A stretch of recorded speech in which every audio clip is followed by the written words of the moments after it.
캘리포니아 주지사 개빈 뉴섬 같은 경우에는 나중에 뭐 대권 잠룡으로 성장할 수도 있는 그런 인물이지 않습니까? 자, 트럼프 관세 행정명령 서명하고 딱 이틀 뒤인 4월 4일에 영상 메시지를 하나 냈어요.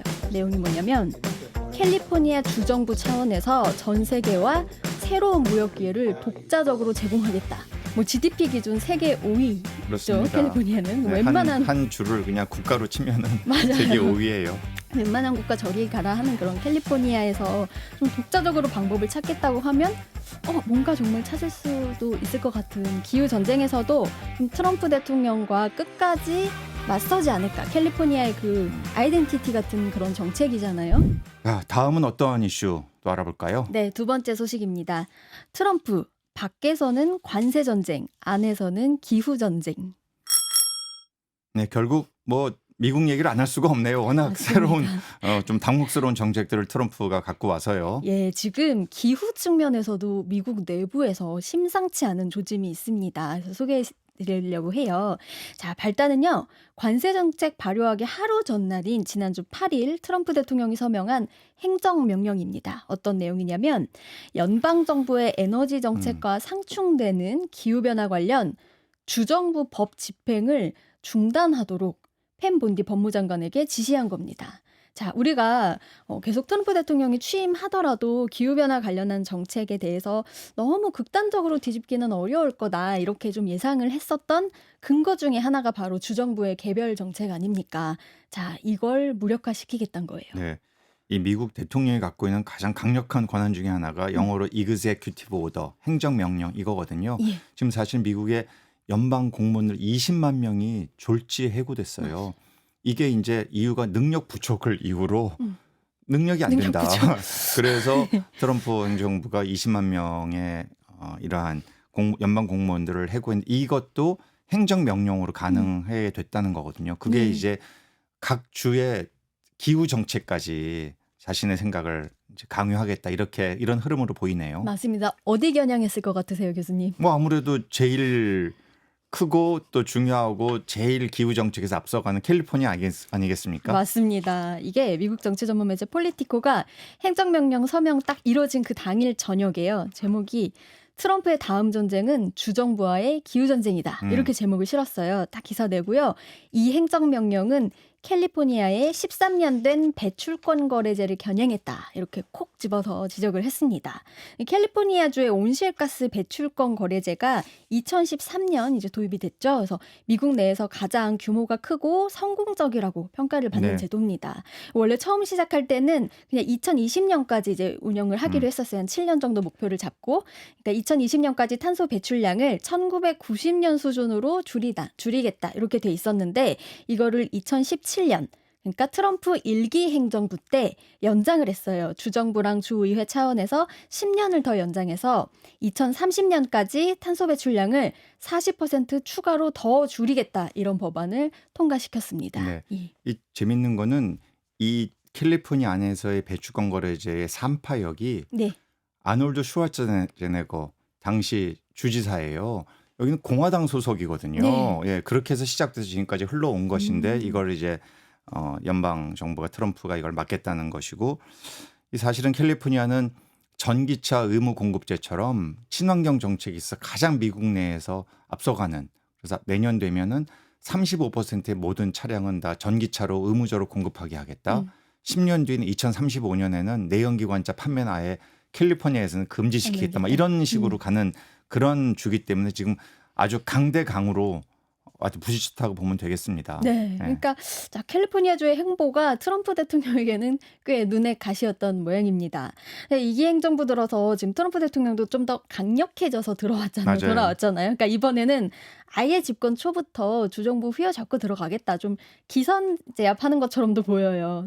다른 주도 좀 살펴볼게요. 뉴욕주 같은 경우에도 작년 12월에 화석연료 기업의 기후재난 회복 비용이나 기후변화 적응 비용 같은 걸 청구하는 기후변화 슈퍼펀드 법안을 통과를 시켰습니다. 또 버몬트주 같은 경우에도 작년 6월에 미국 50개 주 중에 최초로 기후변화 피해 변제법을 제정을 했어요. 근데 보면 지금 캘리포니아 개빈 뉴섬 주지사랑 뉴욕의 캐시 호컬 주지사는 민주당 소속인데요.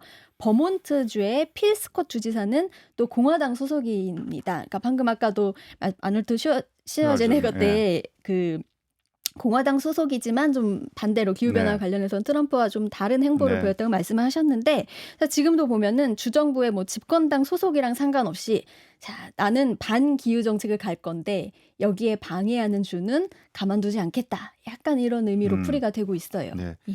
이 지금 뭐 기후변화 슈퍼펀드 뭐 이런 법안들이 결국은 우리 환경 정책이 대원칙이라고 할 수 있는 오염자 부담 원칙을 적용하겠다 이런 겁니다. 예. 기업들이 화석 연료 산업 해가지고 기후변화 문제 악화시켰다면 거기에 대한 법적 또 금전적 책임을 묻겠다 이제 이런 거고, 여기에 대해서 이제 트럼프 정부가 눈의 가시처럼 생각하는 이제 이렇게 이제 충돌하는 상황으로 가고 있는 것 같아요.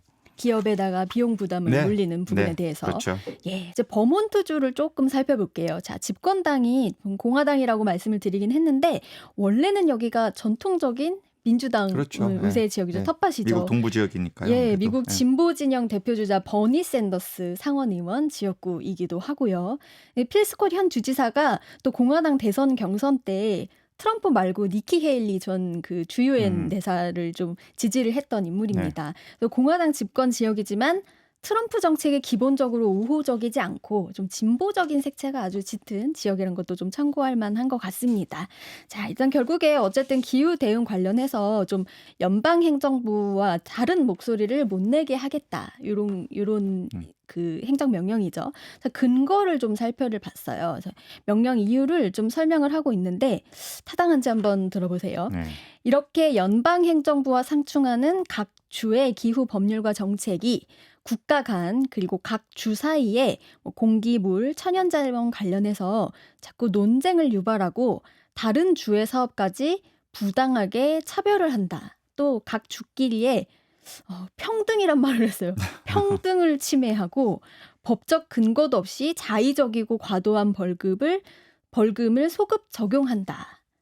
그러면서 이런 주정부의 법률과 정책은 미국 에너지를 부흥하고자 하는 내 행정부, 우리 정부 목표와 근본적으로 양립 불가하다. 그렇기 때문에 유지돼선 안 된다. 이렇게 설명을 했습니다. 구체적으로 예도 들었어요. 뉴욕주랑 버몬트주는 화석연료 기업들이 옛날에 온실가스 배출한 걸 가지고 돈을 뜯어내려고 했다고 지적을 했고요. 캘리포니아 같은 경우에는 좀 예를 들어 캘리포니아는 뭐 기업의 사용 가능 탄소량에 그냥 처음부터 불가능한 상한선을 적용해 놓고 이거를 처벌한다면서 거액을 지불하라고 비용을 사실상 강요하고 있다. 이렇게 주장을 했습니다. 네, 어떻게 보시나요? 네, 결국 뉴욕이나 이런 뭐 캘리포니아, 버몬트주의 이러한 일련의 기후 정책에 대해서 아주 강력한 비판의 예. 화살을 날린 건데요. 예. 사실은 뭐 미국 내에서 연방법이 주법보다 앞설 수 있습니다. 앞서겠죠. 그러나 또 행정명령이라는 것도 예. 연방법 내에서 맞아요. 진행되는 것이지 예. 주법 모든 것을 다 통과할 수는 없잖아요. 아마 네. 여기에 대한 여러 가지 위법적인 소송 이런 것들이 예견되네요. 예, 안 그래도 지금 법적 분쟁으로 좀 비화할 조짐이 네. 보입니다. 이 캘리포니아 비영리 언론기관 칼 매터스 보도에 따르면요.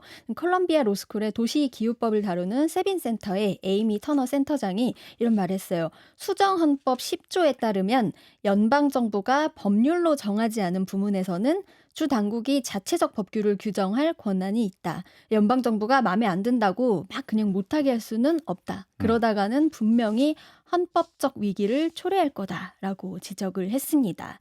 근데 지금 이게 또 송사가 좀 얽히고 설켰어요. 뉴욕주 같은 경우에는 자체적인 그 슈퍼펀드법 위헌 소송이 지난주에 제기된 상황이거든요. 자, 이게 지금 텍사스주 법무부 장관이 주도를 했고요. 여기에 엘라베마, 아칸소, 조지아, 아이다호, 아이오와, 캔자스, 켄터키, 루이지애나 등등 20개 주가 지금 동참을 했어요. 자, 예, 위헌 소송 이제 제기한 주끼리 또 싸우는 형국이 됐네요. 맞습니다. 예, 제기한 이유가요. 미국의 국가 경제 자립 기반을 이루는 핵심 에너지 산업, 그러니까 화석연료 산업을 위헌적으로 침해했다. 이게 소송 이유예요. 여기에 석유가스 협회 상당수도 소송 당사자로 이름을 올렸습니다. 주체가 누군지는 알 수 네. 있겠죠. 네. 그러니까 일단 지금 크게 두 갈래예요. 그러니까 주정부의 자체적인 그 기후 대응법이 위헌인지, 또 하나는 이거를 무력화하려는 트럼프의 행정 명령이 위헌인지. 그러니까 결국에는 이걸 따질 공이 사법부로 넘어간 상황이라고 볼 수 네. 있습니다. 참 이런 어떤 주간의 또 소송 이런 걸 보면서 사실 텍사스주가 미국 화석연료 산업의 가장 핵심 주 아니겠습니까? 예. 그렇지만 또 재생에너지도 굉장히 늘어나고 있는 주기도 하거든요. 네. 그런데 이런 트럼프가 갖고 오는 여러 정책들이 정말 미국 내에서 여러 정치적인 또 경제적인 갈등을 일으키고 있는 바로 그 현장을 우리가 보는 게 아닌가 하는 예. 생각이 들어요. 네. 결국 또 공은 사법부로 넘어가는 상황이 됐네요. 예, 약간 우리랑 좀 비슷하게 됐어요. 사법부 그렇습니다. 판단을 예. 기다려야 되는데 네. 이 문제가 하나 더 있습니다. 자, 연방 정부하고 석유가스 회사가 갖고 있는 아주 막강한 권한이 하나 있죠. 돈줄이에요, 네. 돈줄. 아까 트럼프의 위헌 소지를 지적했던 컬럼비아 그 로스쿨의 에이미 터너 센터장이요. 트럼프가 행정 명령으로 주정부의 법률을 완전히 무력화할 수는 없다고 보는 견해는 분명한데, 문제는 지금 각종 기금을 차단해서 관련 사업이나 연구를 못하게 할 수는 있다. 오히려 사실은 그게 더 걱정된다. 네. 이런 취지의 의견을 좀 덧붙였어요. 이게 돈줄 끊기 공격도 벌써 시작이 됐다는 그런 분석이 많습니다. 자, 뉴욕타임스 지난주 보도인데요. 트럼프 행정부가 프린스턴대 지구온난화 연구가 사람들한테 기후 불안을 조장한다면서 연구 보조금을 삭감한 걸로 전해졌습니다. 그래서 트럼프 2기 행정부의 기후 악행이 예상했던 거지만 이제 본격화됐다. 이렇게 좀 풀이가 되고 있습니다. 네. 그런데 이제 저는 이 일련의 이제 사건을 좀 쭉 살펴보면서 이게 근데 각 주정부에서도 좀 주지사들이 자기 이제 좀 정치적 생명이 또 달려 있고요. 또 자기 소신이 있고, 그다음에 지역 민심도 반영을 해야 되기 때문에 가만히 있을 거라고는 생각이 들지 않습니다. 자, 좋은 예가 하나 나왔어요. 자, 트럼프 대통령이 시작한 관세 전쟁 때문에 지금 국제무역 질서 자체가 흔들리고 있잖아요. 자, 근데 캘리포니아 주지사 개빈 뉴섬 같은 경우에는 나중에 뭐 대권 잠룡으로 성장할 수도 있는 그런 인물이지 않습니까? 자, 이 사람이 어떤 행보를 보였냐면, 자, 트럼프 관세 행정명령 서명하고 딱 이틀 뒤인 4월 4일에 영상 메시지를 하나 냈어요. 내용이 뭐냐면 캘리포니아 주정부 차원에서 전 세계와 새로운 무역 기회를 독자적으로 제공하겠다. 이렇게 공언을 했습니다. 근데 물론 이게 실현 가능한지는 좀 따져봐야 돼요. 왜냐하면 미국 헌법상 이게 개별 주가 관세를 좀 독립적으로 협상하거나 글로벌 무역 거래를 할 권한이 또 없으니까요. 근데 이제 뭐 GDP 기준 세계 5위 그렇습니다. 캘리포니아는 네, 웬만한 한 주를 그냥 국가로 치면은 맞아요. 세계 5위예요. 웬만한 국가 저리 가라 하는 그런 캘리포니아에서 좀 독자적으로 방법을 찾겠다고 하면 뭔가 정말 찾을 수도 있을 것 같은 그런 기대가 좀 저는 생기더라고요. 네. 그래서 좀 기후 전쟁에서도 좀 트럼프 대통령과 끝까지 맞서지 않을까. 캘리포니아의 그 아이덴티티 같은 그런 정책이잖아요. 그래서 이대로 무너지지 않고 뭔가 맞설 걸로 저는 보이긴 하거든요. 네. 자, 교수님은 어떻게 보시나요? 캘리포니아는 워낙에 특히 기후 정책, 환경 정책에 있어서는 미국의 50개 주 중에 가장 앞서가는 적극적인 진보 성향의 정책을 일관되게 펴온 그런 주고요. 또 그거는 주의 주민들이 그러한 정책을 지지하기 때문에 가능한 거 아니겠습니까? 맞습니다. 저는 이런 여러 가지 지금 혼란된 미국의 상황을 보면서 특히 트럼프 대통령이 심지어 고등교육, 대학원 또 미국의 대학의 돈줄을 연구비까지 자기가 입맛에 맞게 재단하는 것이 굉장히 우려가 됩니다. 저도 이제 별개로 이제 학계에 있으니까 듣는 얘기들이 있는데 이런 기후 관련, 복지 관련, 네. 불평등 관련, 인권 관련, 사회복지 관련 이런 쪽의 연구비들을 다 대거 삭감하고 인력 확충도 안 하는 이런 식의 지금 정책들을 굉장히 빠르게 하고 있다는 거예요. 이게 과연 미국의 그런 어떤 역할 또 미국 안에서의 그런 자유로운 어떤 연구 환경을 조성하고 미래를 준비하는 이런 모습에 바람직한 것인지 저는 굉장히 참 우려가 되는 그런 상황이라고 생각을 합니다. 그렇습니다. 네, 언제까지 갈지 한번 지켜봐야 될 것 같아요. 자, 오늘 말씀 여기까지 듣겠습니다. 지금까지 CBS 최소영 기자였습니다. 고맙습니다. 감사합니다.